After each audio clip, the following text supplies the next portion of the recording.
Duplicate વસ્તુ તમે ખરીદી છે અથવા તો ડુપ્લિકેટ સર્વિસ તમે ખરીદેલી છે, તો એ મિસ્ટેક એ ખરીદનારની છે, ઉપભોક્તાની છે, નહીં કે વેચનારની. શું કામ? આજે માર્કેટમાં શેમ્પૂ, ફૂડ, પ્રોડક્ટ XYZ આજે ડુપ્લિકેટ બહુ બધું મળી રહ્યું છે, પણ તમે કઈ જગ્યા પરથી બાય કરો છો ને એ મોસ્ટ ઇમ્પોર્ટન્ટ પાર્ટ છે. એટલે જ્યારે તમારી ચોઈસ રાઇટ પ્લેટફોર્મ પર આવીને ઊભી રહી છે, એ મોસ્ટ ઇમ્પોર્ટન્ટ વાત એ છે કે તમે કઈ જગ્યા પરથી બાય કરો છો. જો તમે લોકલ એરિયામાંથી બાય કરશો અથવા લોકલ ટાર્ગેટ જોઈને તમે બાય કરશો તો લોસ એ તમારો ખુદનો જશે, નહીં કે કોઈ વેચનારનો.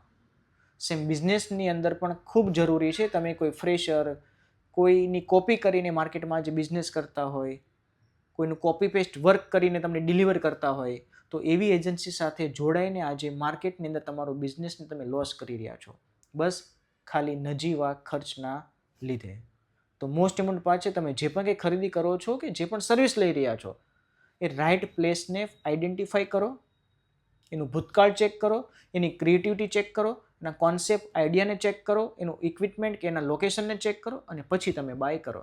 તો તમારા બિઝનેસની અંદર તમે યુનિકનેસ જાળવી શકશો.